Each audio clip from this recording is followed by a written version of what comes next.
fucking throw up. Yeah, how can you tell?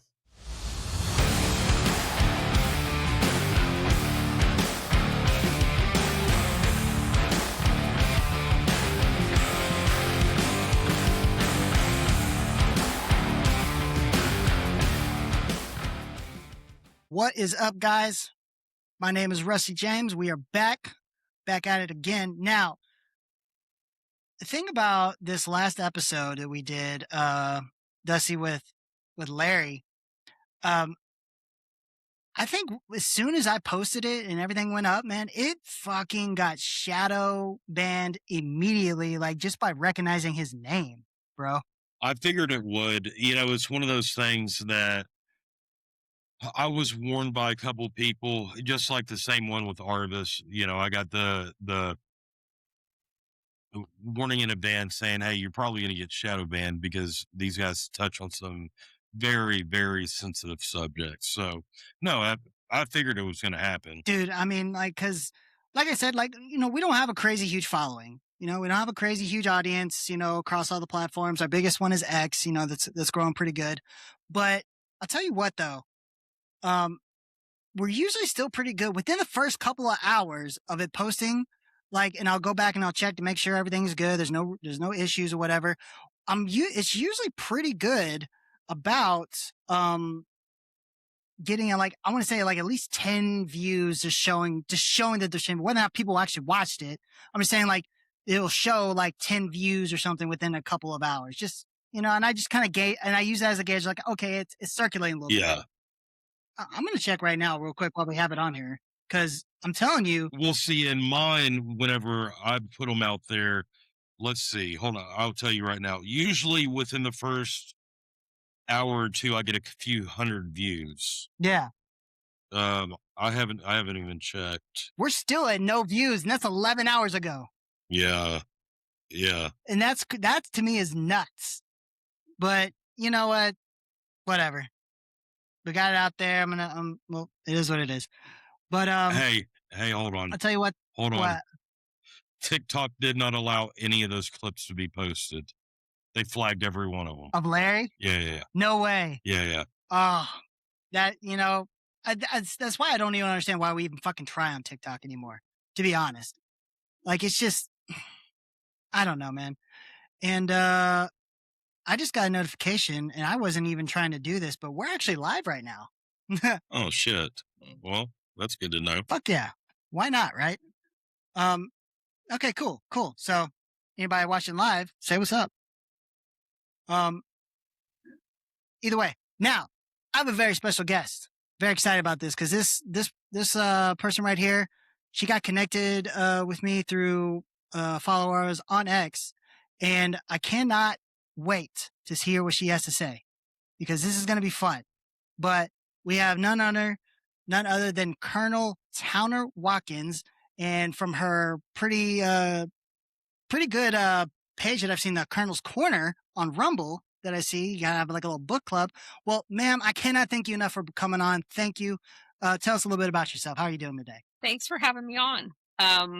Obviously, I'm a retired Air Force colonel, and I spent 8 years in maintenance, both civilian and military, and got a ROTC commission at Indiana University, graduated, spent the next 22 years living all over the world, attended Air War College in residence, and accumulated 5 or 6 other degrees along the way, thanks to the Air Force education system. And I obviously had done a lot of research during my academic career, and that kind of put me in a position to have all of this information, thinking that I was fairly well informed. When I retired in 2008, I continued doing a lot of reading, and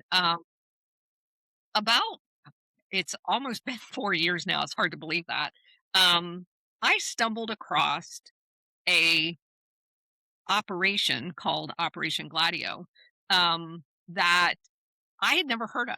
And again, with the extensive background that I have, both educationally and being in the military, it was quite obvious to me, the way in which it was couched, that it had something to do with the military. And I was kind of shocked that I had never heard about it. And just for your audience understanding, during my military career, I spent 4 years in the Pentagon. I spent 3 years at U.S. Central Command at MacDill Air Force Base. I was there over 9/11. I've had, for most of my career, a clearance, not that I would be read in on anything in particular as far as operational goes, but you are exposed to a lot of stuff going on, both especially at MacDill, it's after 9/11. Oh yeah, yeah. But again, in all of these conversations that I have, and obviously most of my friends are all military and they've all done different things, they've been on different missions. Um, no one that I know of, and I've called probably 100 of my former Air Force um, friends to talk about this when I first discovered it. No one ever even heard of it. Um, so I thought that was very odd. And I bought Paul Williams' book called Operation Gladio and followed that up with a book that Danielle Ganser, who lives over in Europe, wrote called NATO Secret Armies. And I was just blown away. And that was the moment that I knew I needed to come into some type of forum. I started first over on True Social and then moved over to X, and I started doing spaces and podcasts. And again, there's some people that's been with me the whole time, Yeah. learning all about this. And basically, to put it in a nutshell, NATO after World War II set up an operation that was managed out of the headquarters of NATO, and all of the NATO members, as well as ones that aligned with NATO, had to sign a secret document that said that they would set up these secret armies. And they're referred to generically as stay behind units. Mhm. And so I started doing research into that. And come to find out, there's an event that happened during World War II called Operation Sunrise. And an Army general by the name of Lyman Lemetzger, who at the time was a two-star logistician on Eisenhower's staff in Europe, met with Alan Dulles in northern Italy, and they were meeting a Nazi general. And this Nazi general's name was General Wolf. And General Wolf was in charge of the Axis stay behind units. Hitler had went into every territory that he occupied and set up and trained civilians. And they armed them with these buried caches of weapons so that if any force, obviously the Allies, came pushing back, like push their line back, Yeah. they were to fall in on the caches of weapons and attack the Allies. So now you can imagine if Hitler is putting all of the munitions and the weapons and the communication gear in these caches and burying them, that they're all Nazis, Yeah. right? They're all manufactured in Germany. So, as part of Operation Sunrise, General Wolf makes a deal with Alan Dulles, who, of course, was in the OSS at the time. And he says, hey, I'll show you where all of these caches of weapons are, and I will tell you who all of these trained assets are. And I'm going to give you all of the captured Soviet Union documents if you take this list of Nazis and you make sure that they get taken care of. They're not going to go to Nuremberg. They're not going to be, some of them got captured, but they were put in special camps. One of the special camps in Italy was ran by the UK, and they were allowed to leave after the army rounded them up. And they would rat line them from the east coast of Italy over to Rome. They would stay in safe houses and then, and in Catholic churches. And they would dress them up as members of the Catholic Church, and they rat line them out to South America. And that was part of this whole pipeline of saving this entire core of Nazis.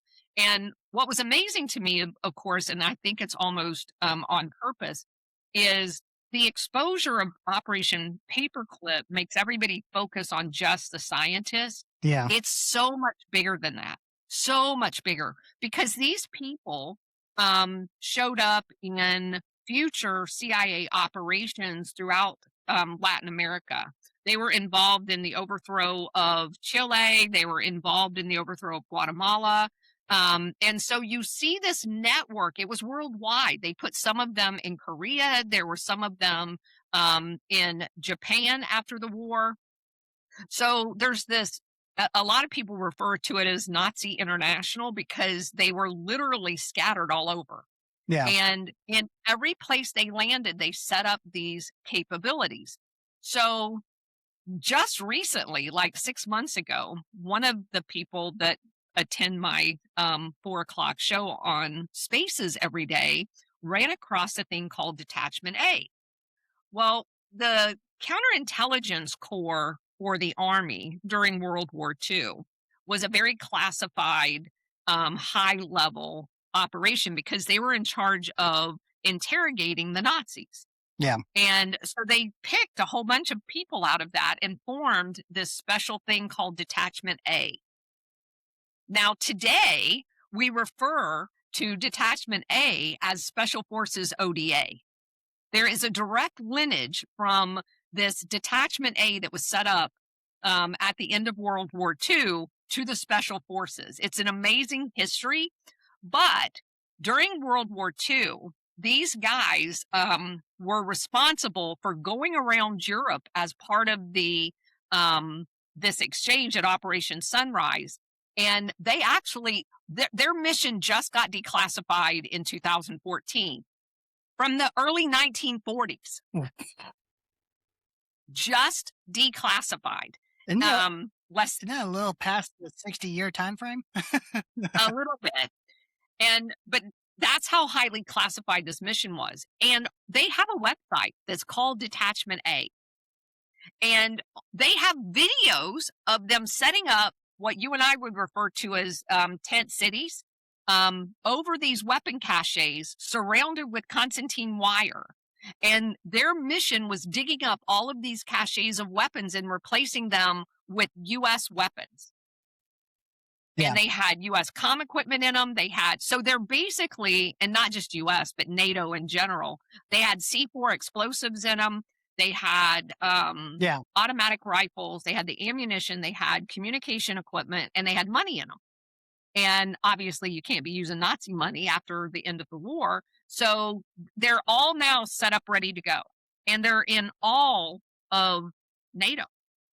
And so it was just amazing to me to get on their website. They have reunions, and they're talking about all this stuff. They're talking about Nazis originally training them on how this entire thing operates. So you fast forward to post World War II. That's it. Yeah, look at that. And a whole bunch of those guys, after their mission in NATO is over, they move on to Vietnam. And you guys may not be old enough, but in the 1980s, there was a show on television called The A-Team. Oh, yeah. Yeah. Do you know what these guys' nickname was? The A-Team. I mean, yeah. And if you go and look at the Wikipedia page for the A-Team show, it actually talks about the fact that they were basically stay-behind units in Vietnam, and they, went rogue and then go into the underground of Los Angeles, and they're the quote-unquote good guys now, helping people out. And that's a theme throughout this entire thing. You will find Hollywood productions about Operation Gladio, which they don't use the terminology, but in every one of them, they're always portrayed as the good guys. But they're assassins. They're terrorists. They blow shit up. And so over the false flags. A lot of false flags and flags. Yeah. Yes, they do. So so we have Operation Sunrise, and when NATO was originally set up, they were set up in Paris. And the Eastern Front guy that was in charge of intelligence and the stay behind units was a guy by the name of General Reinhard Gehlen. Now, we all know him that's done any historical research as Alan Dulles' counterpart in West Germany. So he gets saved, and Otto Skorzeny, who is the infamous Nazi, he's the guy that paraglided in to rescue Mussolini and brought him back to Germany. He's notorious throughout the Nazi circles, right? Yeah. So they decide, and Otto Skorzeny is their trainer for the stay behind killers. And so they decide that Otto Skorzeny is going to get saved. He actually went to Nuremberg and was found not guilty thanks to testimony from a UK SAS guy, a Jedburgh. And that was all planned. And so he's found not guilty. And they set him up in Paris, but he has this awful scar on his face, and he gets noticed right away. And people are outraged that this Nazi is running around Paris. So the SAS guy that testified, like, I guess on his behalf, yeah. Are we kind of assuming that it was intentionally dishonest to get him off of the Nuremberg trials? Yeah, but what he said was not dishonest. Oh, okay. But the fact that they found him to say it so they could get him off. Oh, so they dug deep to make sure they could find someone in order to get him to find him not guilty for the Nuremberg. Like, they really had to dig deep for that. Okay. Yeah, they did. Okay.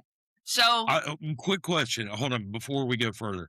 I thought Gladios was originally established to squash out the Red Army. Well, you would think, and that's what they billed it as. But you know what? There was no Red Army. If you go back in history and you remember that over 25 million Soviet Union people were killed in World War II, the Soviet Union had lost, because most of their factories that were putting out all this war production was bombed by Hitler. They literally had no capability to be a threat. They were not a threat for about another 10 years. So they've got a complete devastation of their army. Their capability to wage war is completely decimated. And the creation or the justification, this was going to happen regardless. They were going to set up Gladio, whether or not there's a communist threat or not. Yeah. At the time, the Soviet Union was our ally. Why would we be setting up these units under the guise of anti-communism when they're actually our allies? How do you, here, you say. I feel like I know what you're about to say. Because given that, at the time they were shown as, allies, and there was a big propaganda push of the Big Red Scare, everybody was afraid of the Russian army and whatnot. And not to put like that Stalin was a great person. We all know that everybody has a shitty fucking leader sometimes. Right. But I guess, does this fall in line a little bit with the notorious famous quote from General Patton that he feels like we sided? That was where I was going. I know it's where you were going, that we fought for the wrong side. So there's a lot of interpretation. Obviously, he's not around because they killed him. Yeah. Like shortly after that. Yes, exactly. After they fired him and then killed him. So there's a lot of speculation, and I think that's on purpose. We don't know why he said that, to be quite honest. Yeah. But there's a lot of speculation that he was on to some nefarious things going on. And by the way, his area of responsibility was in the South, where all of this bullshit was going on. Where ODA was deployed? Is that what you're saying? Or no, where all of these Nazis were congregating down there to be rat-lined out. Oh, okay. Yeah. So we'll just leave that as a question mark. Because apparently he knew stuff that they didn't want him to know. Well, he's a general, so what do you expect? Yeah. Well, but Eisenhower was too. And Eisenhower was in on all of this, and so was General Leminsker. They all knowingly went along with this entire plan. Yeah. So Otto Skorzeny gets set up in Madrid, Spain. Madrid at the time is under the fascist Franco, who was supposedly neutral, but leaned towards Hitler Yeah. in the war. And so Otto Skorzeny sets up a company called Paladin, and it was it and another company that did construction. And weirdly enough, right around the same time, the US decides we're going to build a whole bunch of bases in Spain. And those contracts were paid out of the A4, the logistics area of the Air Force. And they were wildly over what any in the we're in the late 40s, early 50s time frame. They were wildly over the cost of actually building a base. And so the speculation is that that was a money laundering way of getting money to Otto Skorzeny, because Otto Skorzeny becomes the Gladio trainer. He sets up these basically what you would refer to as terrorist training camps, teach people how to kidnap people, how to assassinate people, and how to blow shit up. So that's his job, being ran out of Madrid, Spain. And you have NATO headquarters in Paris, and you have all of this activity going on in Italy, where they're basically bringing these people through Spain under the guise of Otto Skorzeny and into Italy. And so James Angleton, whose dad had the National Cash Register concession in Italy, so James Angleton had grown up in Italy and spent a lot of time there. He is helping with securing safe houses for all these Nazis to stay at, and as well as some of Mussolini's senior guys that they're going to protect and use for later operations. So all of this stuff is going on. We've got the Detachment A guys up there switching out all of the munitions. We're going to set up over 400 of these stay-behind units in Italy alone. And it is not until 1990, and ironically enough, on the 2nd of August of 1990, the Prime Minister Andreotti in Italy makes an announcement to their Senate that, this Operation Gladio thing that blew up the train station and blew up the bank and killed a whole bunch of people and killed cops and all of this shit for the last 30 years. Yeah, that was a government thing. It was called Operation Gladio in Italy. Each country had its own name for it. Yeah. And that the reason why when I was reading Paul Williams' book, the 2nd of August stood out to me is because that's the day I arrived at the Rome airport for my 3-year tour in Italy. And when I got off the aircraft at the international terminal, there's 40 carabinieri with AK-47s to every passenger in the terminal. And I was like, what the hell's going on? Well, that is also the exact same day that Saddam Hussein invaded Kuwait. Now, if you look at the timing, the week before, now they knew this announcement was going to be made in NATO. So April Gillespie, the U.S. representative in Iraq, tells Saddam Hussein the week before, hey, you know what, wink, wink, if you were to do something to Kuwait, we won't stop you. And it just so happens to be the same day that all hell breaks loose in NATO. Because you know what happened? In NATO, because Andreotti said it was a NATO operation, all over NATO is reporters going to their government going, hey, did we do this? Did we do this? And every single one of them said, we can't talk to you right now. We're going to war. We can't talk to you right now. We're going to war. Yeah.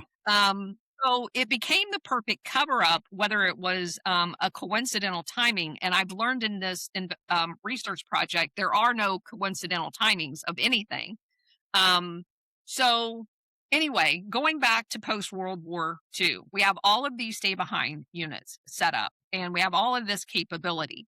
And you have the Korean War. So naturally, I'm going back through all of my military history, and I'm looking for stay-behinds now. Yeah. There were stay-behind units that were set up in the northern sector of Korea that are the ones that instigated the beginning of the Korean War. Okay, so you go to Iran in 1953 when the Korean War's over. We start another um, regime change operation, and in 1953, we decided that we were going to, and actually it started at the end of 1952. We're going to set up a whole bunch of stay behind units using the tribal area of southern Iran, and we're going to train all these people to be rabble rousers and kill people.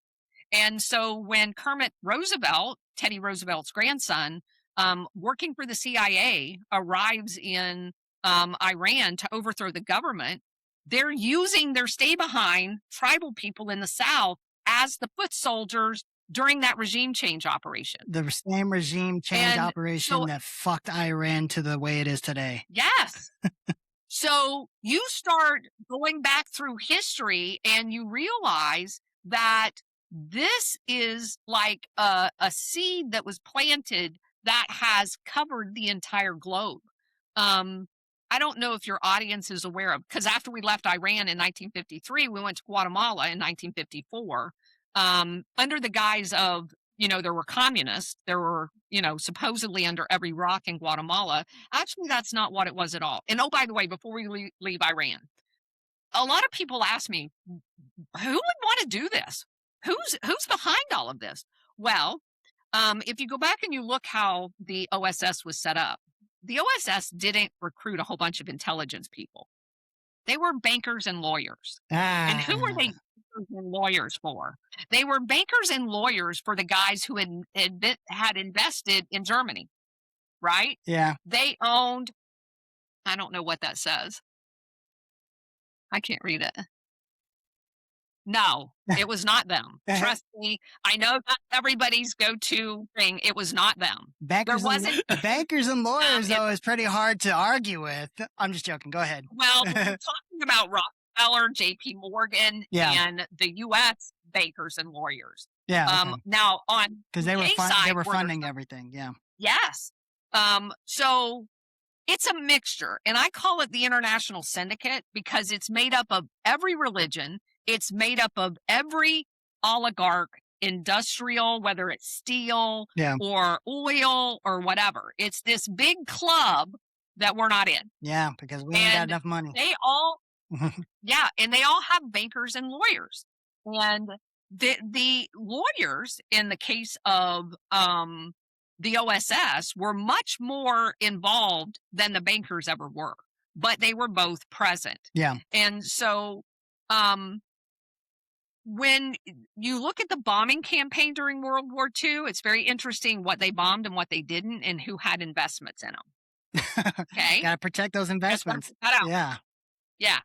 Okay. So when they stand up the CIA, it's initially fielded with the OSS cadre, the Frank Wisners, the Alan Dulles, Bill Casey, Colby, all of those guys. They were all OSS. Angleton. So we hated Nazis so much that we recruited them to train us. Yes. Yes. Yes. It's nuts. Okay. So when we go to Iran, we didn't have a dog in that fight. That was a British oil company, right?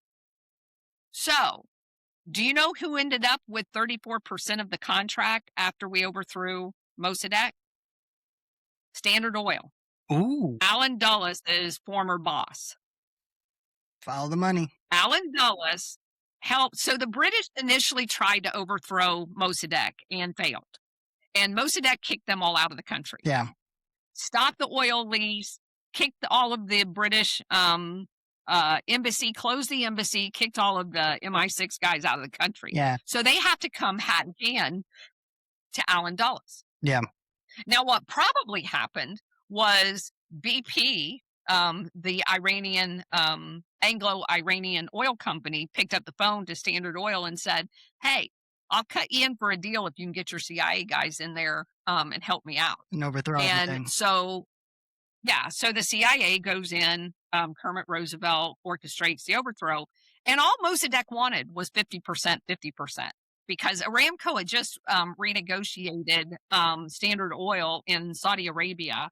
And that was kind of the going rate at the time, as a 50-50 split. So all Mossadegh wanted at the time when Mossadegh took over, BP was getting 86 cents of every dollar on oil profits, and Iran was getting 14 cents of their own oil.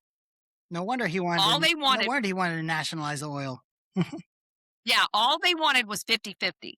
Do you know what BP ended up with at the end of the day? 50%, because the rest of the 34% went to 36% went to Standard Oil. They were let in on the concession. Wow. And so they got rid of a democracy under the guise of democracy. And again, they sell you the story. If you go back and you read any mainstream history of the Iranian coup, they were petrified that communists were going to come in and take over.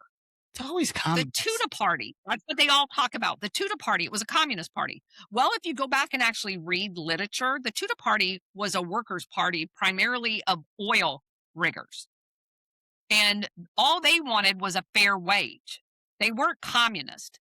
So there's a lot of use of the word communist when there's actually no communist. But even if you give them the fact that, let's just say they are communist, they made up less than there was about 4,000 of them in the entire country.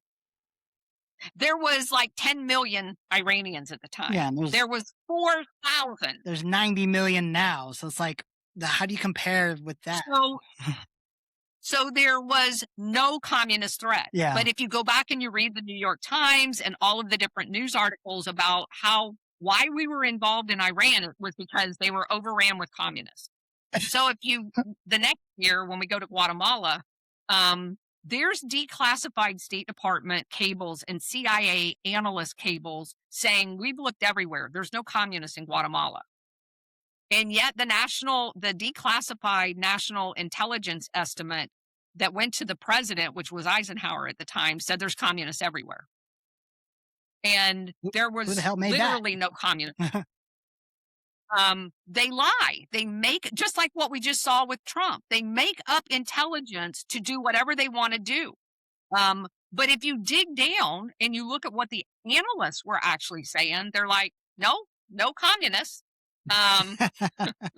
Well, no, still not that. So it's still funny that you say that because, as me and him have been extremely fucking critical that Trump has abandoned everyone that voted for him and put his trust in him to not do the shit that he's doing right fucking now.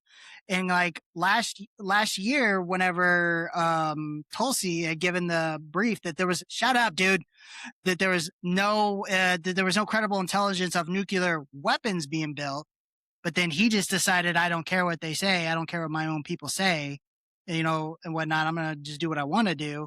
And then all of a sudden now they're an imminent threat. And then they start all this intelligence pops up from nowhere that never existed before. Same kind of shit that got us into fucking in Iraq the last go around. Yeah. Well, we can get into the current day thing, but I think if you understand this history, it will put things that's going on today in a different light. At least I hope it does. Oh, I'm sitting back in my chair fucking going nuts right now because as much as we think we know a lot because we research, man, whenever I first saw, when I looked you up, when we first started communicating, I looked up, I was like, what the hell is this? And then this is not what comes up when you look it up. So, oh man. Yes. And so I have 160 books out in my studio that I have read all but probably 10 of them. That covers all of this material. So it's very well researched and the material is out there. And I will tell you, if you do your research on Yandex, which is a search engine, if I try to look for something specifically, I will go on to Brave or any of those, non-compromised search engines, and you might find one or two words or one or two articles about a topic. But if I go on Yandex, I'll find pages of them And they're from foreign sources, which they have an automatic translator on there. So I go to the foreign sources. Like I went to Guatemalan newspapers that were written at the time of what was actually going on. Yeah. In the Guatemalan coup, it was very simple. United Fruit, who was also a customer of Alan Dulles' when he worked at Sullivan Cromwell. It's a Boston firm that monopolized all of the land in Latin America. They had land in Cuba, they had land throughout all of Central America, and a whole bunch of farmland. And it was basically, the whole thing about everybody getting up in arms about China owning our farmland. Yeah. Well, all of Latin America had their farmland owned by Americans. And I'm talking hundreds and hundreds of thousands of acres. And what they did, United Fruit in particular, which is now, by the way, Chiquita Bananas, what they did was they would go in and buy off all of the elite families, which of course were all European, right? So in Guatemala, there was all kinds of different Europeans because it was all of basically Latin America were colonies of some, East or West British Indies or the Dutch or Portugal or whatever. Okay, so they would go in and pay these elitist Europeans off to basically that were in the court system, that were the lawyers down there. They would pay them off to illegally foreclose on people's farmland that had been in their family for hundreds of years. And they basically accrued a whole bunch of farmland and was growing bananas. And that's where the Banana Republic thing came from. And so they were only farming 20% of the land they owned. So Guatemala elects a president and he says, hey, I understand that you have all of this property. You've been paying taxes. You say the property is worth $1 million. You've been paying taxes on $1 million. So you can keep the 20% you're farming. I'm taking the rest back and I'll give you $1 million for it because that's what you valued it at. Yeah. Well, United Fruit goes, no, you're not going to take any of that back. And he says, yes, I am, whether you like it or not. You can keep the 20% if you want, but I'm taking the rest of it. And so they just pick up the phone to their lawyer, who happens to be the CIA director, and says, hey, we need to get rid of this guy. And what does Alan Dulles do? He sends an entire team down and they overthrow the government and they use the, oh my God, there's communists under every rock down here. And so as you can see, and I can take you through all of them.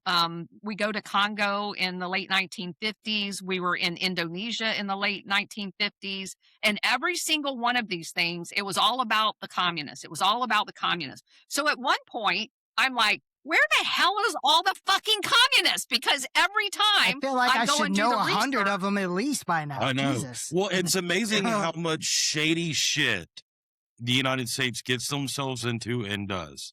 And then second of that, thinking of the Chiquita Bananas, I'm going to give you a little known fact about that. Rusty eats bananas for the shape, not the flavor. Okay, carry on. Okay. Oh. So, I'm not saying there wasn't communists, and I'm not saying that the communists weren't a threat. What I am saying is they were not as prolific around the world as we were all led to believe. They created this boogeyman, Yeah. and they used this boogeyman in order to justify literally everything they did. Well, how and you said communist isn't really a threat, which I agree with you on that, because not in well, and I purpose. look at it in the big picture is communism has never been a sustainable, except for in whatever China is, CCP, which that's really not even sustainable, but that's slavery. Well, it's also not Yeah, true communism but either. communism is, I don't see communism as a real threat and has ever been, simply because it's unsustainable.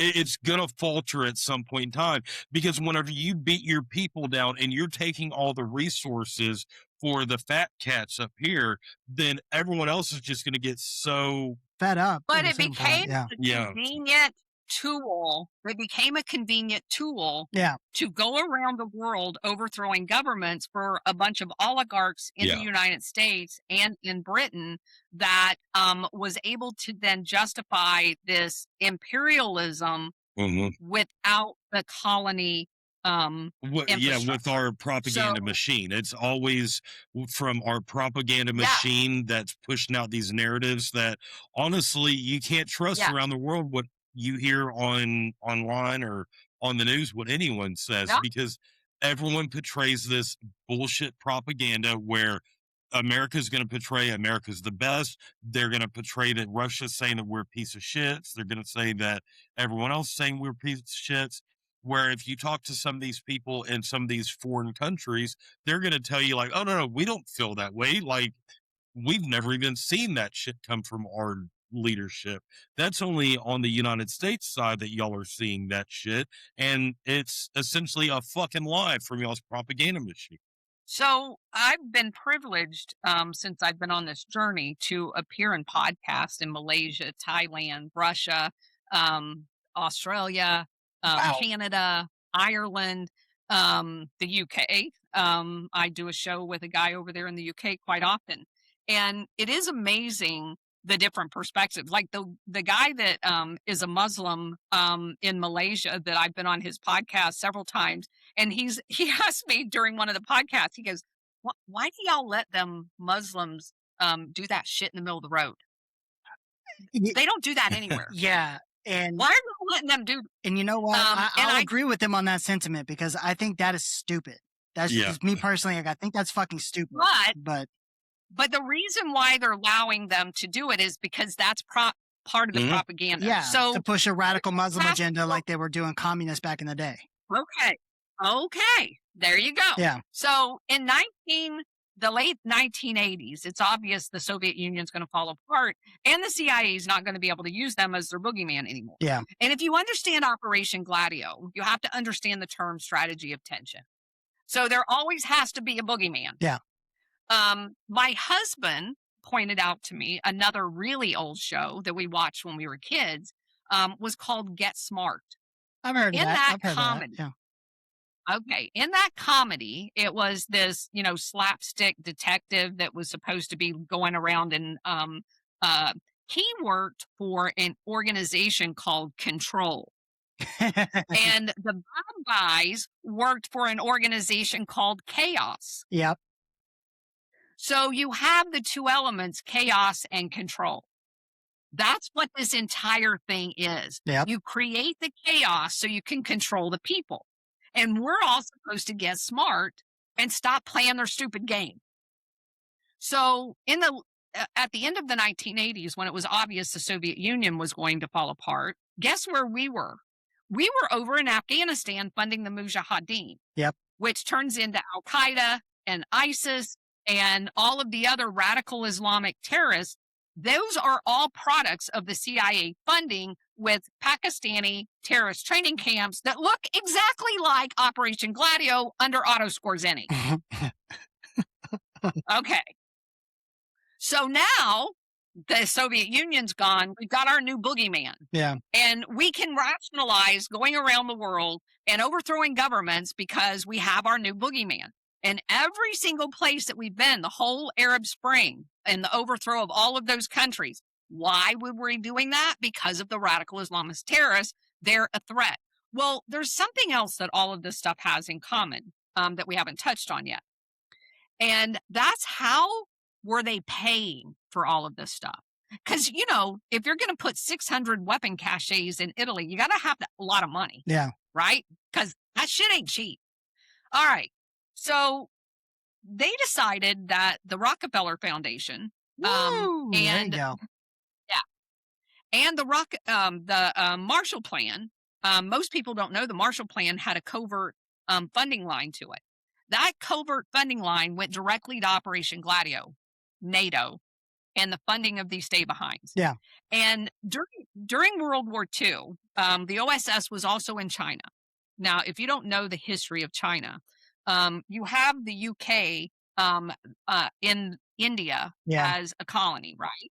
And they were using the Indian opium to ship into China.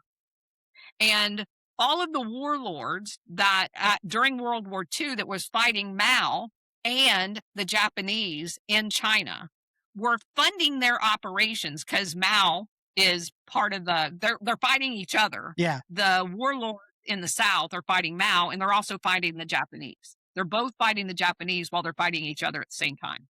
So all of this opium is being now grown in China under the leadership of Chiang Kai-shek. And Paul Helliwell, a guy that's one of my Forrest Gumps of Operation Gladio, who shows up in all of these different things. Just happens to be Paul there at all of them. He's a lawyer, and he just so happens, he's also a banker, and he just so happens to be in China at the end of the war. And he calls Alan Dulles and he goes, hey, you know that Gladio shit you want to do? I'm watching this guy here and he's paying for all his weapons and everything with opium. I think he's going to lose. And we're going to basically take him, and when he loses, and he does, and his KMT army, we're going to move him down for safekeeping to Burma. And so we're going to grow opium in Burma. And then when the Burmese government gets a little pissed off at him and starts killing him, he goes, well, maybe that Chinese island over there off the coast of China would be a good place to stash him. And he's a Chinese general. They're going to put him on a Chinese island called Formosa. Do you know what we call that island today? What? Taiwan.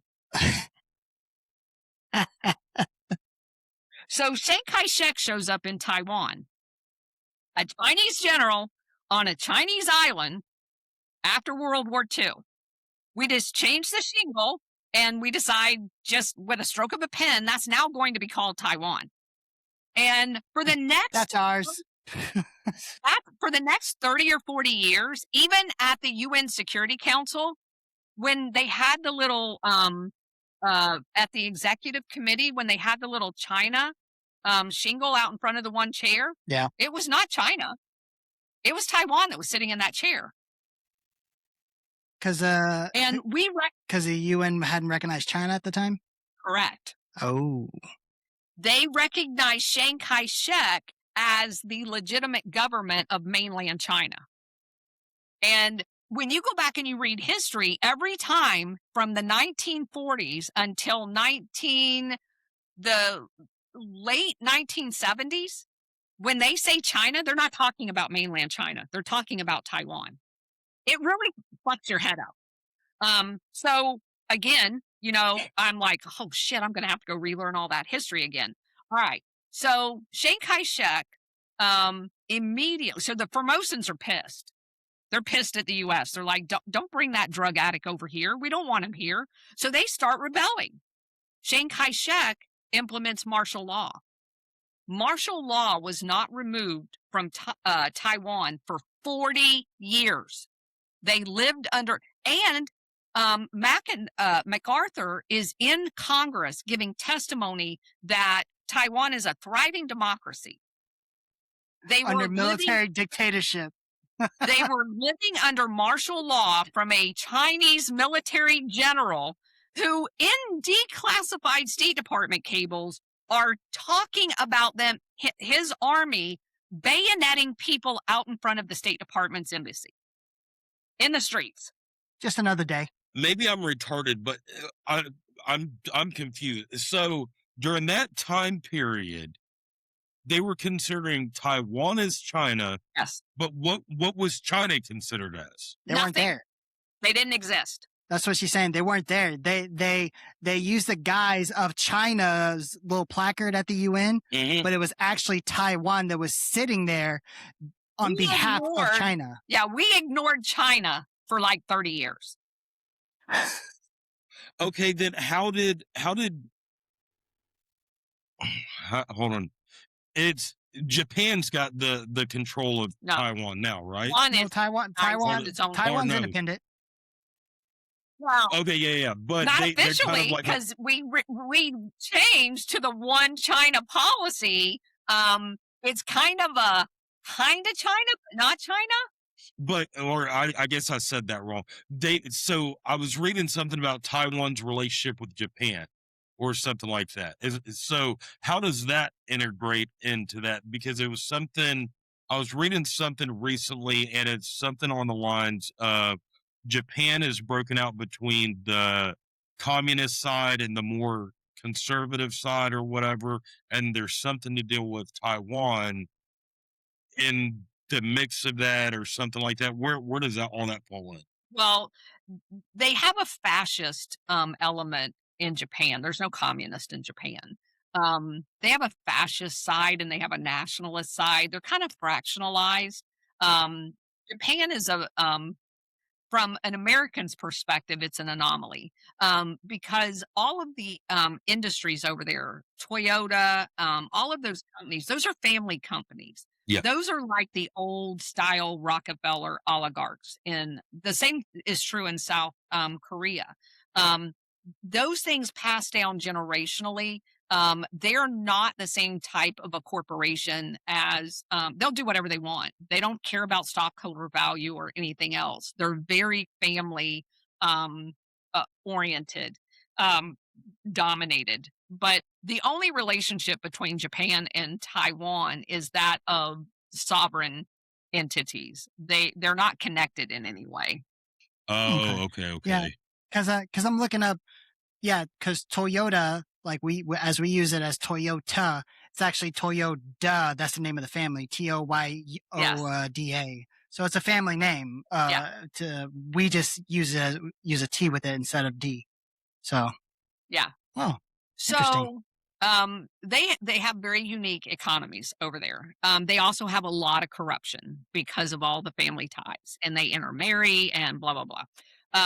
So, for the purpose of this conversation and about opium, so Chiang Kai-shek um, is going to be set up as the dominating character in Southeast Asia to control the opium market.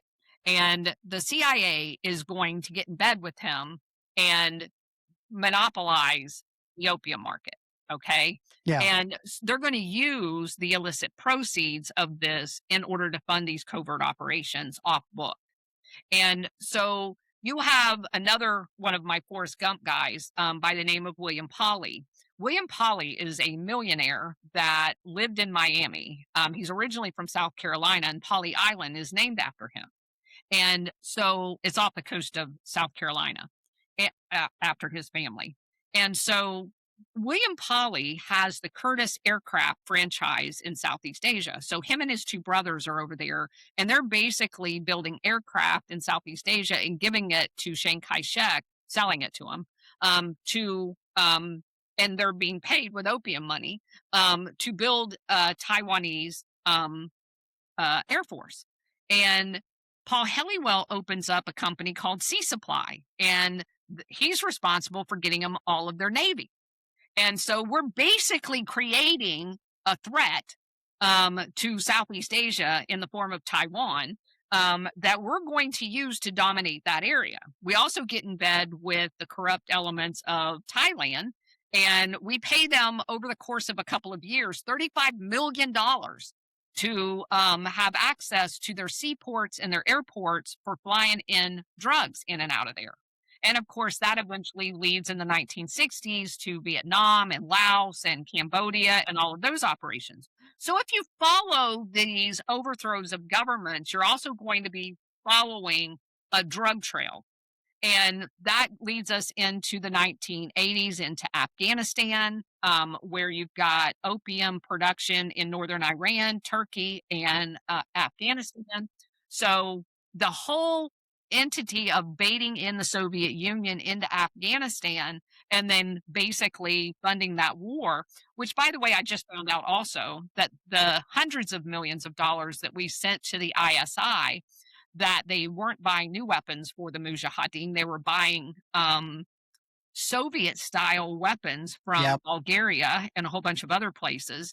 And the money that they were saving, it was being by ISI, the intelligence apparatus in Pakistan. Pakistan. Yeah. In addition to setting up terrorist training camps, they were siphoning it off to create their nuclear weapons program. The Pakistanis were. The Pakistanis were. So we helped fund their basically nuclear program. Yeah, basically paid for their nuclear weapons program. Oh my god! And if you don't know this, in the 1980s, there were 3 Pakistanis that were arrested in Houston, Texas, trying to smuggle triggers for nuclear weapons out of the country, and they were let go. Hold on. So, And oh, by the way, that is where Iran got their nuclear weapon capability, was from Pakistan. so you're saying that in the 80s, in our hometown, 3 fucking Pakistanis trying to smuggle nuclear triggers out were let go. Yes, I am saying that. God damn it, Houston. I got a question. So with all the opium and everything, because everything that we invade or we overthrow, or a lot of that has a big drug correlation to it. Does Sure. that fall back with the pharmaceutical companies as well, or is that more of It actually falls more on the chemical. drugs? Okay, I was going to say drugs make the world go round. So But what I didn't realize, and that's why I don't like using, I do, but I don't like using the word drugs. It's not drugs. They're actually chemical weapons. If you go and do the research, which I unfortunately had to do, and I'm not a chemist, so you can excuse the generic versions of this, but I followed this drug trail to the 80s in Afghanistan, and then also in the late 70s we have the Crystal Triangle between Peru, Bolivia, and Colombia, right? So now we got cocaine down there, and of course the CIA's all over it. And that's where we have the Iran Contra, where they're piping in, and Pete Bruton, or not Pete Bruton, Dark Alliance. Gary Webb wrote the book about how the CIA was using the cocaine, bringing it in through the ports in Miami, into dirt strips in Texas on the east side, to all of these abandoned ranches out there, and shipping them out to South Central LA for Freeway Ricky to distribute all of this cocaine out there. And you had the crack epidemic, primarily directed at Black neighborhoods. And they were making money off of all of that to send to fund the Contras when the Bolin Amendment was passed in order to cancel the CIA using their own money.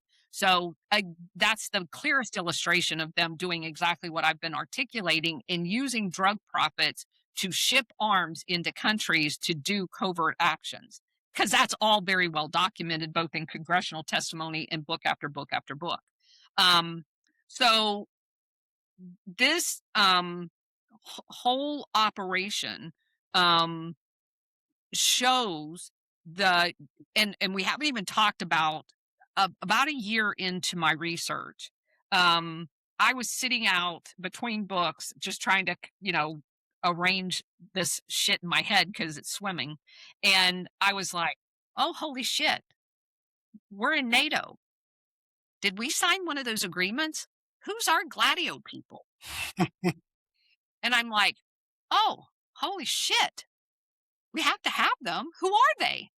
And so I started going back and looking at domestic terror in the United States.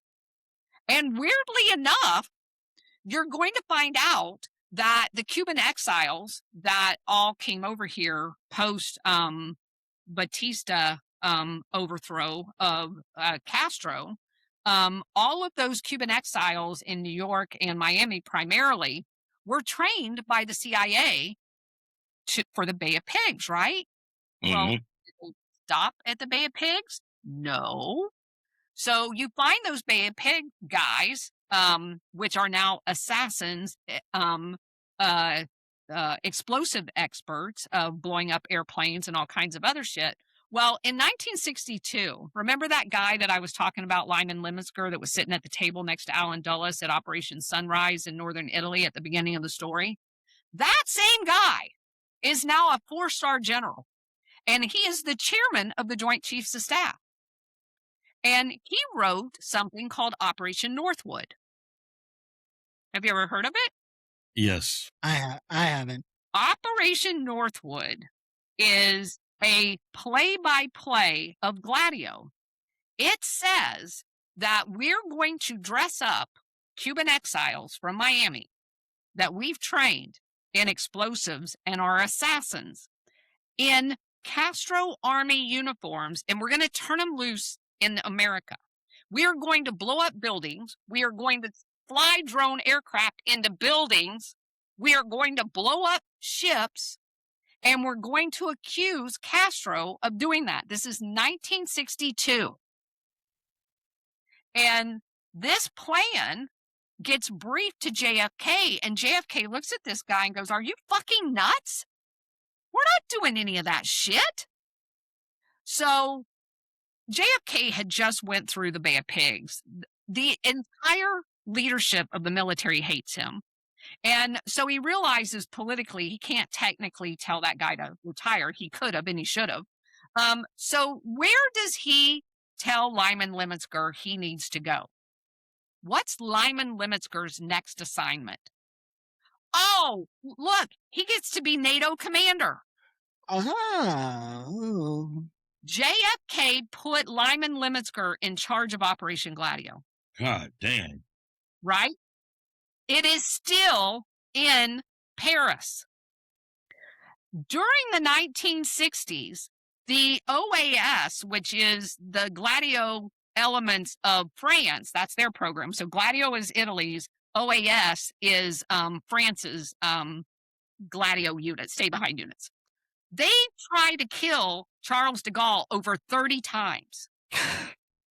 They blew up his car. They blew out the windows. They shot out of all of his wheels when him and his wife, they tried to kill him over 30 times. The CIA approaches one of the OAS agents in France right before JFK's visit to France and says, "Hey, we want to pay you $100,000 to kill JFK, but we're going to stage it so it looks like you're killing, trying just another attempt at Charles de Gaulle because you've already tried to kill him 10 times.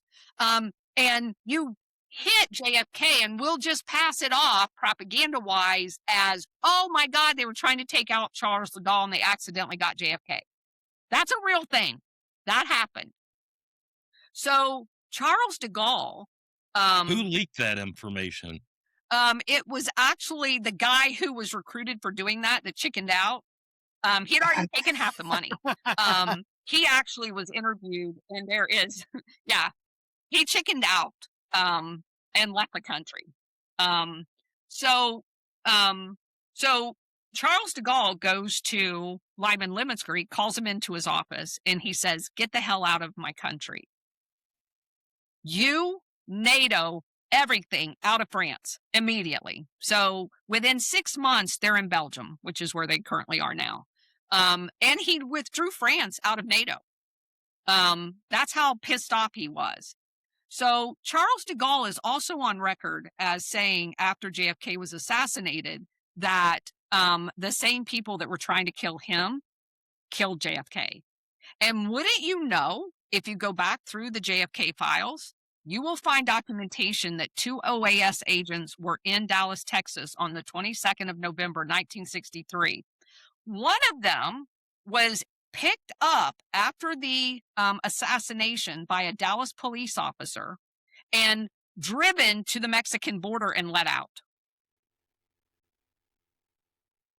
That's got fucking insane. So, there's a lot to this entire thing. If you fast forward another 10 years in downtown DC, 5 Cuban exiles blow up a car bomb and kill Ambassador Ladier, who was Salvador Allende's ambassador from Chile. Now, they killed Salvador Allende when they overthrew the government in 1973. But he had an ambassador that got stranded here and had been living here, and they blew up his car and killed him. And they actually did go to jail. They were convicted. And of course, you have the Cuban exiles in Watergate. The Cuban exiles obviously played a part in JFK's assassination. And they were also implicated, at least one of them, in RFK's assassination in 1968. And so they are our versions. They were running all of the drugs As a matter of fact, that's what got Pablo Escobar on the wrong side of the CIA. Pablo Escobar was referred to in Colombia as Robin Hood because he was a drug trafficker, no doubt about it. But he wasn't a CIA drug trafficker. Well, he kind of was, but he didn't want to play by their rules. He didn't want his drug profits to be put in American banks. He wanted them to come back to Cuba or to Colombia. He was building schools and houses and all kinds of shit down there. And he wanted his money in either Panama or Colombian banks. That's not allowed because the big banks are all in on this too. And so he also stepped over the bounds. The rules were you can make as much money as you want in Colombia, growing and processing drugs, but you can just put them on an airplane. We have the network in the United States and primarily in the Cuban exiles, although some of the Nicaraguans in the 80s got involved in it, that was in the former Somoza government that the Sandinistas took over. So you've got this whole CIA-controlled drug network in the United States that works like a clock. Pablo Escobar got a little too big for his britches and decided that his Colombians were going to come up in Miami and wipe them out. So I don't know if you remember all of the dead bodies laying around in Miami in the 1980s, but there was a shit ton of them. I mean, that's that whole show, Miami Vice. That was about this drug war. And so Pablo Escobar got in the crosshairs of the CIA and they just launched a mission to kill him. And they did. So competition eliminated. And that's what you find out in a lot of these drug war stories. It really isn't about eliminating drugs. It's about controlling the flow of drugs. And if you get one of these guys that thinks they're going to open a little side business, they just take them out and replace them. Because you have to operate within this confines. Yeah. So back to the whole chemical thing. So when I was doing this research, especially when I got to Colombia, because I'm reading about the coca plant, and the coca plant originally was actually a viable market. It you make the actual leaf itself is a medicinal tea. You boil it and you drink the tea made from it, and it has healing properties and all this other stuff. And I'm like, well, how do you get from that to cocaine? Well, it takes a shit ton of chemicals. And I mean a shit ton of chemicals. I read an entire paper from a physicist of how you have to continually apply this entire vat of chemicals to get this putty-like shit. And then you have to take that putty shit and put it in another batch of chemicals and then another batch of chemicals. And then you can finally grind it up into like the powder cocaine shit. And I'm like, that's a shit ton of chemicals. They don't have any chemical companies in Colombia. Where's that shit coming from? Oh, it was coming from America. And did they know that they were providing the chemicals? Absolutely. Did they know why they were providing the chemicals? Absolutely. DuPont, Dow, all of them guys were in on it. So they're selling all of the chemicals to these labs that's producing. And the same thing happened with the opium. That's a big chemical process too, in order to get heroin from opium. And so they're making bank on drugging everybody. And they knew what they were doing. Congress finally had to pass a fucking law to get the chemical companies not to sell those chemicals. And so, of course, they just went to China or wherever to get the chemicals because they're obviously still doing it.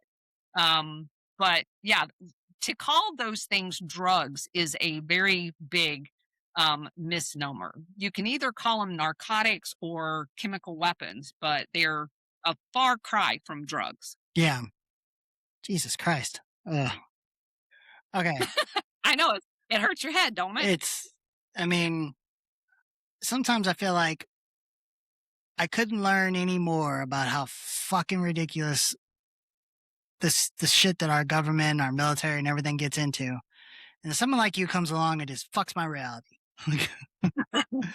But so it's saying that cocaine actually considers or is it only has 20% pure cocaine in it now. So that's a completely different thing. So if you look at the cocaine, they cut it with sugar and all kinds of other things. Yeah, But the actual baking soda. cocaine process, even back in the day when it was very high potent cocaine, they all still have to go through that chemical process to actually get the compound.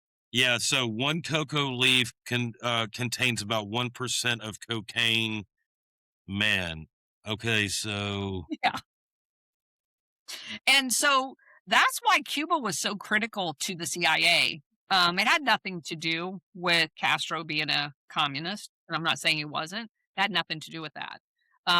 These same people, United Fruit, the mafia, all the those William Polly, that other Forrest Gump guy, he owned the bus line, he owned the airline that flew into there, he owned sugar plantations, and sugar was very important to heroin because they cut it with sugar. And so the Sicilian mafia, which was the stopping point, so they took the cakes of cocaine and brought them to Marseille in France and to Sicily to labs to get them down into actual cocaine. And so here's a funny story. During the first year of this research, I had somebody on one of my podcasts ask me a question. Did you figure out what's the deal with the oranges in The Godfather? And I'm like, I don't, have you watched the Godfather movies? It's been a god Yeah. long time. So, yeah, I'd watched them a long time ago, and I'm like, what the hell are you talking about? Oranges. Well, in all the death scenes in the Godfather movie, there's oranges. Like they'll shoot somebody and they'll fly into the, like on the street, and there'll be like a outdoor fruit market flies into the oranges. Or when he's talking at the long table, there's a bowl of oranges in the middle of the table when they're talking about who they're going to hit next. And I'm like, no, I don't know anything about oranges. Well, it just so happens that that was the preferred thing to bring cocaine from Sicily into Cuba. They put them in plastic oranges and shipped them in crates as if they were fruit. Plastic oranges. Wow. Okay. Yeah, so I found my orange connection. The cocaine was basically staged in Cuba, cut with the sugar, and then shipped into the United States. So Cuba was a critical supply point, as well as a playground for the mafia and the CIA and all of them. They were using it for staging all kinds of nefarious activity out of. And so when Castro peed on their parade, they were all pissed off at him. So cocaine leaves are chopped up, soaked in nitric acid and water for 3 days, and then it's put into another barrel mixed with gasoline and lime, heated up to get to that putty consistency. Right, the paste. That is, yeah, that paste. And then then it says that they have to repurify it. God, that's nuts. So you can get high off of straight cocoa leaves by chewing on them or drinking the tea, or they can turn into this chemically bullshit. Well, there's a chemical process for that. But the actual cocoa leaves don't make you high. It actually, if you go back and you read a lot of the old material, the indigenous Indian population in Latin America lived off of cultivating those coca leaves and selling that tea to all over the world. It was not illegal, and it did have medicinal purposes. Yeah. I mean, just like we used to have cocaine and cough syrup. What does OAS stand for again? For the Italian one, it's like organizational something, something, something. I'll tell you in a second. It's a French 3-word thing. Because what I'm seeing here when it comes to anything referring to the Americas side is Organization of America States, OAS. No. Yeah, that's something completely different. It stands for, because this is in France, it is not in America. It's Organization Army, ARMEE, Okay. Secrete. Secret. Secrete. Okay. Far-right dissident French paramilitary organization. Terrorist movement. It was basically what they referred to as their Operation Gladio. And it says in there that it was created in 1961, but that's not true. Organization Armies Secrete. And they did some false flag attacks on some like subways and stuff, right? So the Spain train bombing, the UK train bombing, all of that. They blew up a whole bunch of shit in Germany. Oh, here's a funny story. Not funny as in ha funny, but so you know the Oklahoma bombing? Yeah. Okay. So you remember how they had Eloquine City where all the white nationalists and Timothy McVeigh hung out? Mm-hmm. Do you know there's a guy there by the name of Strassmeyer that's a German? Really? Yeah. And you wouldn't be surprised to know that his dad was in the German government during a period of all of like 15 different domestic terror events in Germany, to include killing American military by blowing up discotheques over there. And that Strassmeyer, when he was allowed to leave the United States without ever even being questioned, went to work for the German intelligence. No shit. Yeah. Do you think that, how am I going to say this? Do you think Hitler went to Argentina? There's strong evidence that he did not die. Do you think we allowed it? If he went, we had to have allowed it. See, that's what I was thinking as well, especially with us taking on all the German scientists for our nuclear program and our whatever our alien program and shit like that, UAP shit or whatever. Yeah. If you look at some of the most infamous ones like Mengele and Klaus Barbie, if you look at Klaus Barbie, he was referred to as the Butcher of Lyon. Really, really bad dude. Well, where did he go? He went to Latin America. Argentina.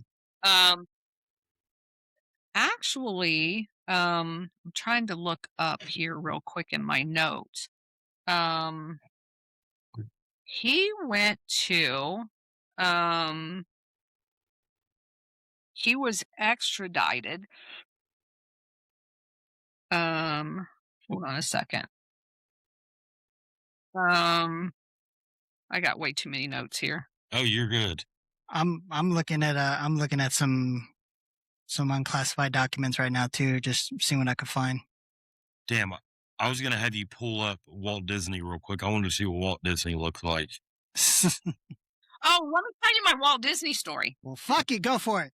All right, so Paul Helliwell, the guy that was the OSS over in China that set up the Navy for Chiang Kai-shek and all that. Yeah. So he comes back to the United States, and he's a lawyer in Miami, and he opens a bank called Castle Bank. Castle Bank is in the Bahamas, and it's a money laundering operation for Operation Gladio.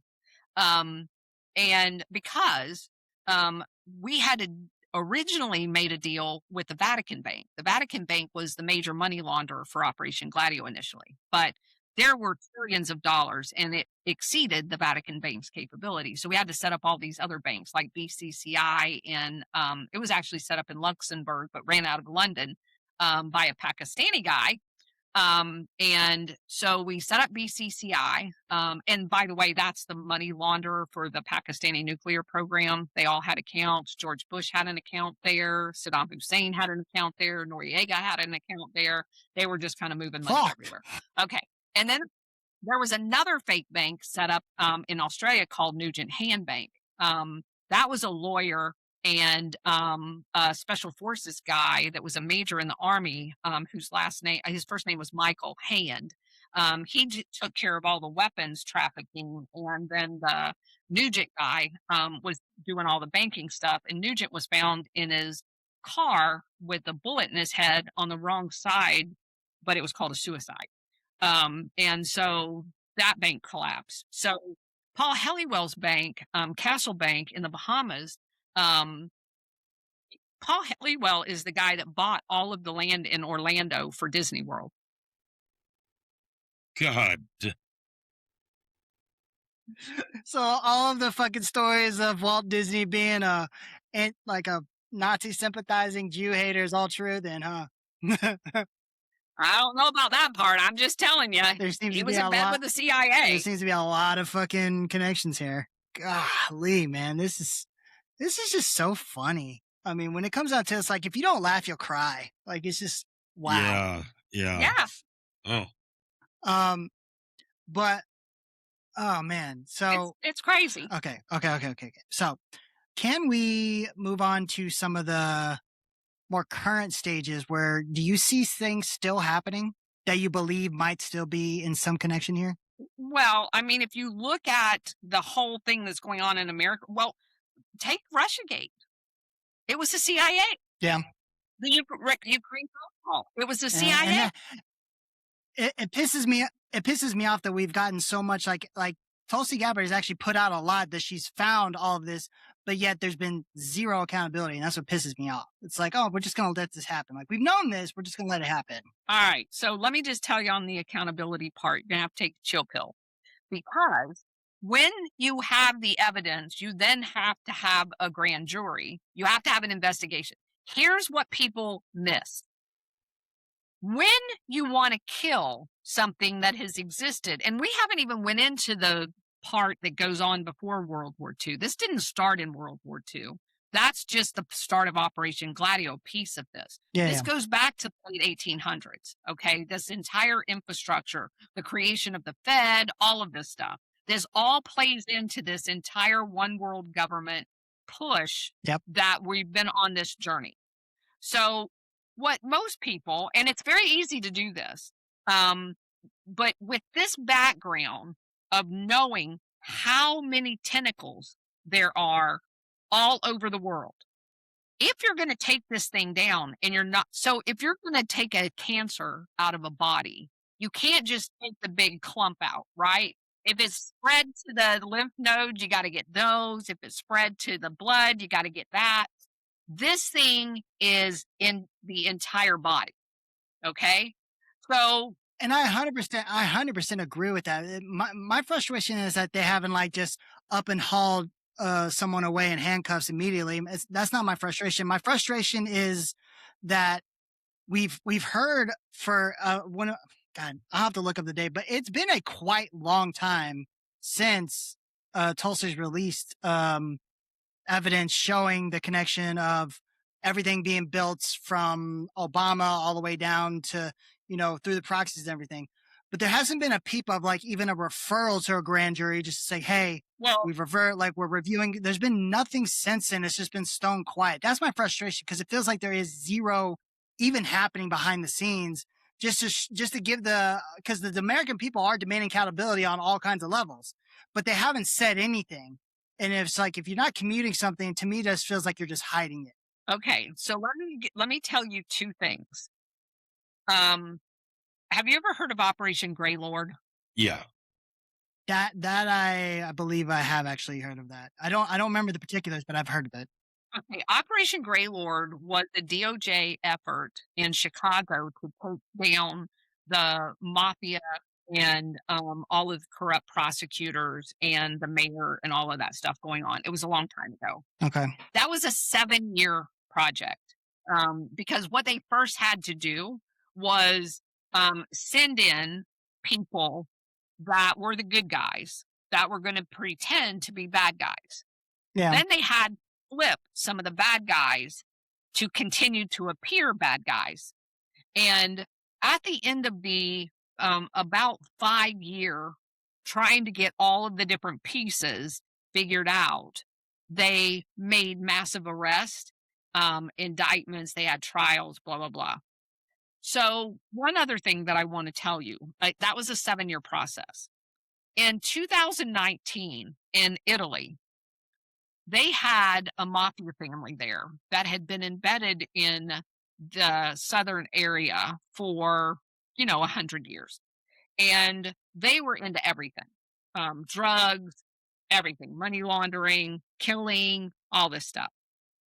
So there was about a 3-year investigation that was completely secret. Because the one thing you know, if you've ever lived in Italy, is if anybody even gets a sense that they're being looked at, you'll die. When I lived there at the unveiling of Operation Gladio, every time a reporter reported on it, they killed him. When a prosecutor tried to charge somebody with being part of Operation Gladio, they killed him. If a judge, convicted somebody, they killed him. And they either killed him or a member of his family. They didn't take that shit at all. So you're not dealing with normal people here, number one. No, I 100% agree. And Yeah. when they decided that they were going to take down this mafia family, I think it was the Dinastras, they did this 3-year secret investigation, and they built an underground facility that's like 4 football fields that had jail cells, courts. They sequestered juries, judges, prosecutors, defense attorneys. They got all of that together. And then in 48 hours, they went out and arrested about 400 people and brought them to this facility. And no one knew anything about it nationally until the convictions came out. And all but like 3 or 4 were convicted. So if you're going to deal with people who basically are assassins and have the capability of doing dirty nuclear weapons, you're not dealing with normal people here. And so I don't think that what we're going to see is going to look anything like what you and I want it to look like. Okay. I mean, that's fair. I'm just still just feels like a letdown. I know, Still feels like I a know, I letdown. feel it So, too. I agree. But I feel like that some days too. So knowing what I know about how this whole drug traffic system sets up, the first time I saw them um, uh, put a missile in one of those drug boats, which had probably about $5 million worth of drugs on it. It wasn't like a little thing, but I was like, "Are you fucking kidding me? Venezuela? That's not the problem. Colombia's the problem. Peru's the problem. Now Ecuador. A lot of the Bolivia shit moved to Ecuador. I'm like, what are we doing? Blowing up Venezuelan boats? That's retarded. But the next day after I slept on it, I'm like, huh. So that number one was not a Venezuelan boat. As it turned out, we found out there were Trinidad people on there, Trinidad and Tobago people. There were Colombian people on those boats. What I realized is, being in maintenance, part of my system was electrical systems. yeah, You know yeah, what happens when you're troubleshooting and you can't find the short, yeah. and you push in the tester into the socket, and stuff either lights up or it don't light up. Damn. You know what happened when we took that first drug boat out? Everything upstream lit up, and we're watching it all. So the guy that sent those drugs, he's on the phone. The guy who didn't get his drugs, he's on the phone. What the fuck just happened? And then the next boat gets taken out, and you've lit up another circuit, and you've lit up another circuit, because you're going to have to do this from the bottom down, or bottom up and top down, right? You're going to have to be able to map all of those networks if you're going to get all of the cancer. Yeah. And again, it's not going to be going in, which, you and I would like, is just take the entire army and go into Colombia and wipe it out. Okay, we got and we know who they are because we trained them, right? All of those guys down there that are carrying AK-47s were trained by our SF guys, because they were told that they were training people to take all the narco guys out. No, they are the narco guys. Sorry. And so that's the other part of this that's very hard for those of us who've been in the military and have been on these missions. The intelligence for all of these missions were all given to us by the CIA, Yeah. and it was all a fucking lie. We were not in Colombia to take out the FARC or the bad guys, the narco traffickers. We were there to take out their rivals. Um, And we were using CIA intelligence in order to do that. And this is not even a funny story, but um, the part of this whole training network in Latin America was a thing called the School of Americas. It was an army um, school that was on the army base in Panama, and so Operation Condor, which we didn't get in tonight because that's a whole nother conversation, but it's Gladio in Latin America. Operation Condor was overthrowing all of the governments in Brazil, Paraguay, Uruguay, Chile, Argentina, putting in military dictators. Well, part of the precursor to that was setting up this thing called the School of Americas. And the School of Americas taught all of these people how to kidnap people, how to kill people, how to blow shit up. And they had the ordnance training in southern Texas, down near Brownsville. They used a decommissioned World War II, and they actually flew them in here and taught them how to blow shit up under the guise of disassembling ordnance. And so, Texas, baby, Texas. yeah, Texas. Um, so that was kind of a funny thing when Maduro said, "I can't be a dictator. I didn't graduate from the School of Americas." He said Hey, that he's not wrong, right? He's not wrong. he said that to Trump. It was hilarious. But anyway, so you find the School of Americas got discovered because they basically had this manual that they created on how to torture people, and they were teaching people how to torture people at the school. So there was a big brouhaha in Congress. They said you got to close the school down. Panama kicked them out. Um, but they didn't close the school down. They just renamed it and put it at Fort Benning. It's still there today. It's called the Hemispheric something something School for Americas.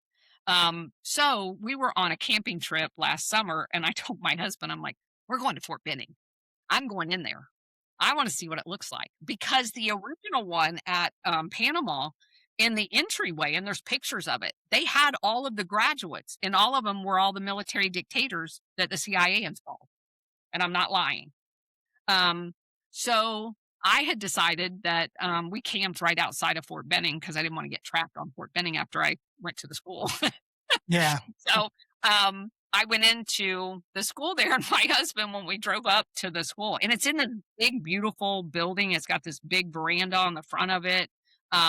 These steps that go up. So like the basement's actually up out of the ground because it has this big grand staircase up to it. I was like, my husband says to me, he goes, so how long should I give you? And I'm like, what are you talking about? He goes, should I come in and get you after 15 minutes, 30 minutes? I'm like, you don't have to come in and get me. Nobody's going to do anything to me. I don't think. So anyway, I walk into these big double doors, and I'm not lying. As soon as I put my hand down on the doorknob to come out walked a Colombian major. I'm like, what the fuck? And so I go in, I talk to the NCO in there. I look around at, they don't have any of those pictures up in there anymore. And so as I'm walking back out, the class had whatever they do there, had let out, and there was a bunch of people getting on a bus. And so I walk down those stairs again, and there's 4 people that are standing at the bottom of the stairs, kind of tucked back in a little bit, and they're dressed in all black. And it says Policia on one thing, and they had the Colombian flag. So it was their national police that go to training there as well. And if you know anything about Operation Condor, that was one of the CIA's things, is they train the National Guard and National Police in all of these terror tactics in order to repress the people. So I'm not saying they're still doing that, but that was last year. Oh, well, it was just last year. So, oh, Jesus Christ. Yeah. A lot of things can change in a year. What do you think about Kelly Hill when you went out there? Kelly Hill. Benning. I'm sorry, Benning. Oh, um, It was interesting. I went in the museum. That was very impressive. That was one of the nicest military museums I've been in. Uh, you know, I'll tell you um, the most astounding Army base I've ever been on is Fort Drum. Fort Drum just knocked my socks off. That's the biggest military installation I've ever been on. It is located in New York, New York. and it has like the entire what would like Fort Benning would sit on just their one side. And then you go over this bridge because there's like a regular road that goes through it. You go over this overpass, and there's like a whole nother base over there that's the air side. Mhm. And that's where the airfield is. And it had like every helicopter the Army has in its inventory all over the ramp there.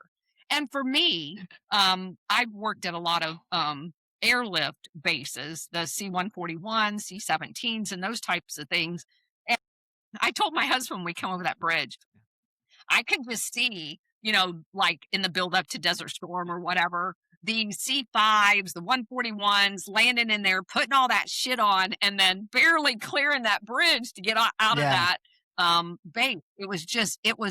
It has one of the biggest airfields that I've seen other than B-52 airfields. It was just amazing, the size and scope of that base. So I'd already been there, and so that's kind of my now bar. Fort Benning was nice, but it's just kind of drab. Military bases don't look nice like they used to. I'll tell you what. I mean, I don't know when or how long, or if you've been on have you been on Ramstein Air Base? I assume. Oh yeah, When was the last time you were on there? a long time ago. I tell you what. I mean, Ramstein Air Base literally feels like. I mean, and I know that like military bases are quote unquote supposed to be set up as like a small city, a small town. You can get everything right there. Ramstein is like actually a city. It feels like. It is. Like it is fucking ginormous. It is. Yeah. And on top of that, like, cause when I went to NCOA at NCO Academy. I can never remember that because it's a little. Yeah, but it's a small little detachment that's with the Army base, not on Ramstein, but we went to Ramstein, we went to go do something. Right. I can't remember the name of it. But Longstool? Launchstool's a whole separate base. Okay. But it'll come to me, I know. But we go to Ramstein and there's a PF Chang's there. There's there's a Chili's there. There's actual like badass restaurant, good restaurants we can go actually sit there and eat. And then their BX, like it's an actual mall. It's almost like a Galleria mall. Yeah. It's ginormous. Yeah. And it's got a hotel built into it and everything like that. Yeah, like it's fucking nice, man. Like, and then like their enlisted and officer club, like it's not like a place where like it was on the base where you would have like formal events and they just cleared out the floor, and right. you put up a few lights and you can just, dance a little bit. No, these are like nightclubs with bars built into this place. I was like, fuck, man, this is where careers go for risk. Yeah. Because this is actually somewhere you could get in trouble. But yeah, no, God, Jesus. But Ramstein is fucking huge. And that was definitely, insane when I would pass through there. So, Dusty, have you been down to Fort Hood? Yeah. So one of my best friends took command of the air unit down there. They call them the ALOs, the Air Liaison Officers there. So I was just there less than a year ago, probably about 6 months ago for his change of command. I like Fort Hood. We stayed in the RV park there on the base down there by that water reservoir. That was beautiful. That's on the southeast side? Yes. Yeah. Southeast. I thought it was on the west side, but whatever. Yeah, there's a big It water. might have been. There's a lot of areas over there where, I'm trying to remember. I thought that was on the southeast side, but I could be wrong. Yeah, they have a huge, big fam camp for RVs there. And they're all right on the water there. It's just absolutely beautiful. Oh, yeah. Yeah. Yeah. Well, and then, you're so close to the Llano and everything right there at Austin. And yeah, there's so much to do in that whole area.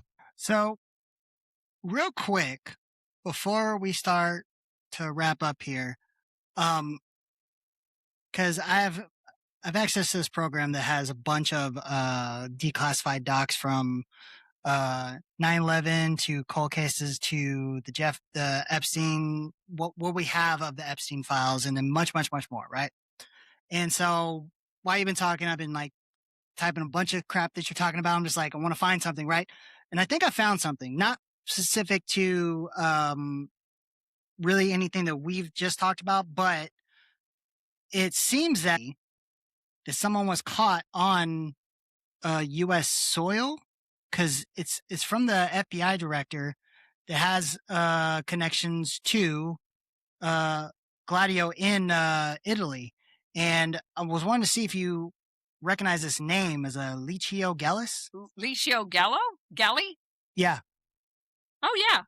You want me to tell you who he is? yeah. Go ahead, because I have some of these documents right here. So go ahead.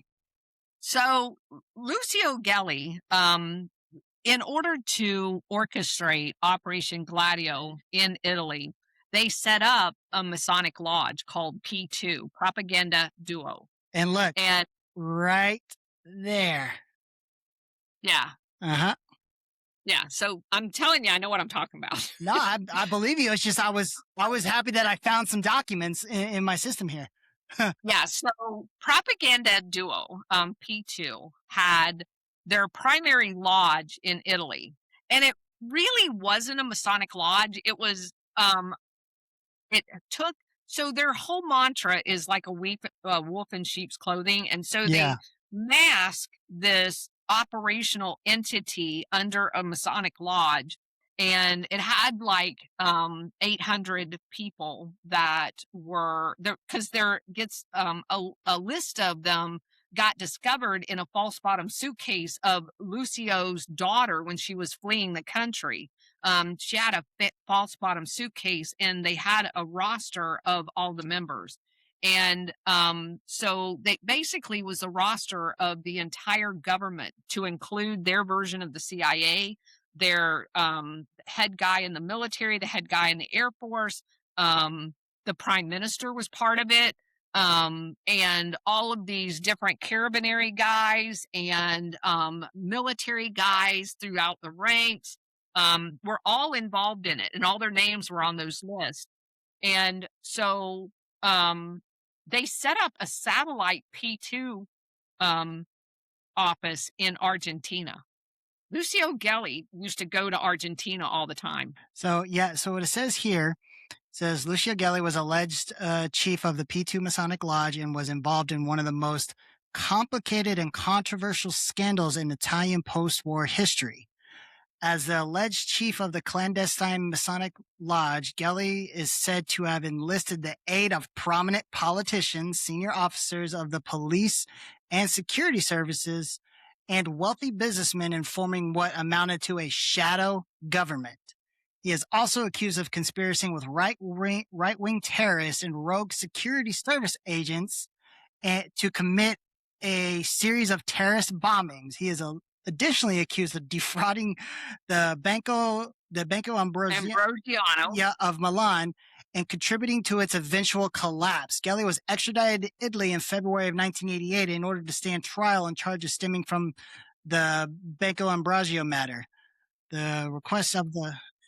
So let me tell you about Branco Ambrosiano. He didn't defraud them. The guy that was in charge, Roberto Calvi, was the guy in charge of that bank. He was in on it. They were using the Banco Ambrosiano with the Vatican Bank to launder the drug money.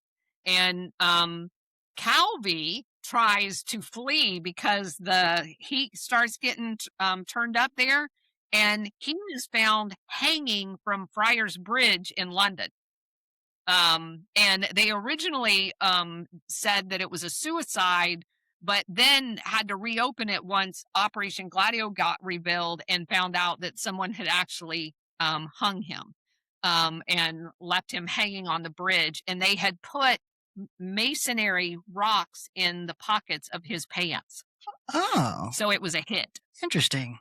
So further on here says Stockholm, the hypothesis of the involvement of Lucio Gelli in the homicide of Olof Palme.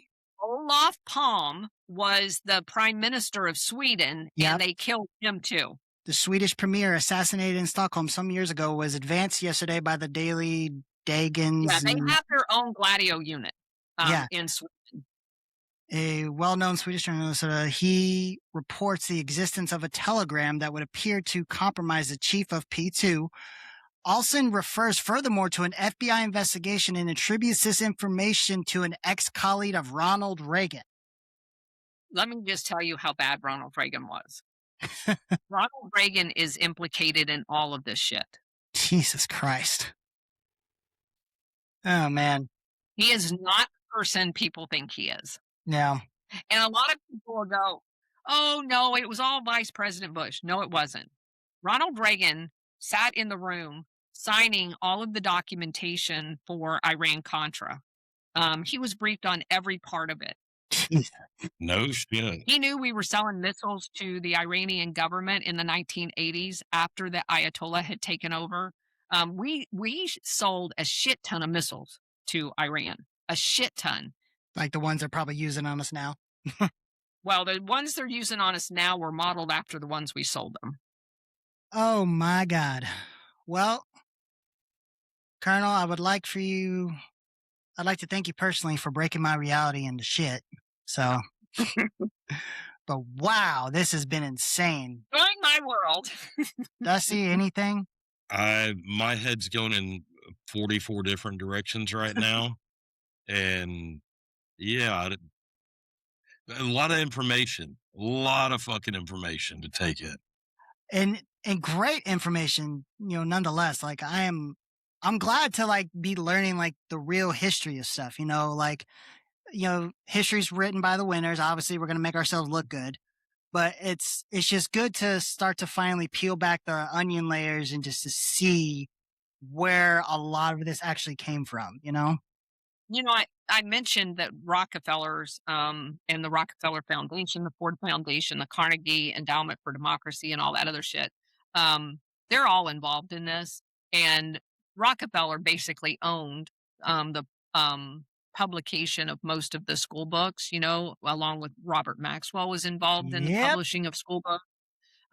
So the history that is taught in school and in college is a result of this entire operation, which is why you never see any of the Operation Gladio stuff in there ever. Yeah, because we've covered that a couple of times, especially on our last episode that just dropped today. While we're doing this live, but we have our a pre-recorded episode that dropped today with retired Marine Colonel Larry Cafish. Just like you, just an unbelievable wealth of knowledge that'll just drop on you like a freaking sledgehammer out of nowhere, right? And he was going on about a lot of these things that we're taught what they want us to know, and a lot and again, and in some ways it's like I see where you would say, yeah, of course they're gonna bring some of the military down to like a more reasonable standard for a civilian to understand, because you're not going to pull like, yeah, we killed like 50,000 people and there was guts, and we were doing all, like, I get in some ways of that, but it's like to see that our history is so unbelievably misguided on purpose to deceive everyone, to cover up our own mistakes. Like, this is still the greatest country to be in. Like, never be ashamed to be American, but it's like at a certain point we got to just kind of stop trying to cover it up and just own up to shit. You know what I mean? And stop trying to be a shadow in the night and just be normal fucking people. And I've been saying for the longest time, I hate our levels of classification and everything for operations and information. The way I see it is, if you're going to do something, stand on it and say, hey, I've got balls. We did this. This is why we did it. The fact that they're trying to classify information and cover it up, it's really shitty and shady, because that's like having an employee that builds something or does something, and they're like, well, I'm not telling you that I did it, but this happened. Like, we are essentially the boss of the government. Why the fuck aren't the American people told the information? Like, they need to quit being bitches about it. And this classification shit is just bullshit. So you obviously have a reason during an operation to class. Yeah. During is not the After. argument. It's Right. after. Yeah. So when Yeah. we did Detachment A in 1943, 44, 45, why was it classified until 2014? And that's a perfectly reasonable explanation. You know what I mean? Like that's a perfectly reasonable question. So if you're going to do it, and they stopped any activity. So you have two phases of it. You have the phase in Germany, and then you have some of the same guys tasked for that mission over in Vietnam. So when they got done doing what they were doing in Germany, and NATO stands up, West Germany's doing their thing, why was it not declassified within 5 years? Yeah. Because if they declassified that in 5 years after the mission was done, you're going to find out that the US government and the CIA was in bed with the Nazis. Mm-hmm. And they weren't done in being in bed with the Nazis. They intended to be in bed with the Nazis for the next 20 years. Yeah. And so then it stays classified. These guys go on and do whatever they're going to do over there in Vietnam. And then why wasn't it classified? We're far, far from the Nazi piece of this now. But no, it's still. And here's the whole principle of a republic. You have to have informed voters. Do you feel like you're an informed voter after what I just told you? Absolutely fucking not. No, you don't know what the fuck your government's doing. Nope. And Exactly. you don't know what they're doing in your name all over the world. And let me tell you how this hit home for me. I travel. I used to travel a whole lot more than I do now, but I used to travel a lot. And I used to travel to places like Margarita Island in Venezuela and to places in Latin America. And what happens when an innocent American is walking down the street and there's a guy whose entire family was murdered by one of the El Salvador death squads? You got a target on your back. Yes, you do. And this happens to Americans all over the world. And it happens without them ever even knowing they're at risk because their fucking government has lied to them about what they've done in all of these countries. Yeah. Mm-hmm. If you go back and you look at the origins of MS-13, it's the Salvadoran death squads that Felix Rodriguez and the CIA was training. That's them. We created them. That's why they're the most, probably the most terrifying gang, now terrorist organization, at least in this hemisphere, but I would say probably on Earth, they are fucking insane savages, Yeah. And it's of our own creation. So, but God, Colonel, okay, Jesus. Before we start another rabbit hole, we gotta wrap up. Good God. But I cannot thank you enough, and I don't know about you, Dusty, but I want her on again because I know there's just probably definitely miles and miles of rabbit hole we can continue to go down. And what I particularly want to cover next time, because I based on the one you did with what's his name on Rumble, is the chemtrails, because that's what you guys were talking about. I want to talk about that next time because I know you have a wealth of knowledge on that. So, but Colonel, I cannot thank you enough. Any closing remarks, anything you want to plug, anything, whatnot, the floor is yours. Go ahead. I do a book club. We go over these books. We're finishing up on Safe for Democracy, which is kind of tongue in cheek because we don't give a shit about democracy. It's just, like a 600-page book about all of the CIA operations around the world that we've done, told by John Prados, who had access to a whole bunch of CIA documents. It's a good book. It's probably the most extensive book in identifying names of CIA agents and the station chiefs and stuff. A lot of people talk about the mission without the actual names. He does a really good job of doing that. Okay. But we basically just go over books that deal with Operation Gladio. And we do that for an hour, and then we spend an hour talking about current events and how things that we've learned apply to the current events. Kind of a free for all for the second hour of it. But those are all on my Rumble channel at the Colonel's Corner. We have, if you go to playlist on Rumble, we have a tile for each book. And then if you just click on that tile, it drops all of the different things and you can just listen to them. And again, they're all about an hour. You don't have to listen to the conversation afterwards, but we have some really smart people and they're from all over the world. So it's a very interesting conversation dialogue. We have some regulars from Australia and Ireland. We used to have a German guy on there all the time. Um, but anyway, it's a lot of fun. Well, I appreciate it. Dusty, anything else before you wrap up? No. Good. No. All right, sweet. Well, I'm gonna start drinking earlier next time. yeah. All right. Well, oh my God, we are, like I said, I can't wait to have it back on because this has been amazing and just to learn. And I love, this is the type of shit that I actually love learning about, you know, because with me, I'm hard at reading. Like it's hard for me to read. Just my mind just doesn't do that. But like I love listening and stuff. And then when I do my own research after, like that's how I really like attach stuff to me. Right. But, guys, go follow her. When I cut, we're watching live right now, but after I cut and we get this posted, coming next Monday, whatnot, I'll have all your stuff tagged in there in the post, you know, so people can go follow you and everything like that. Please like, share, comment, subscribe, but never forget, always text forever, motherfucker.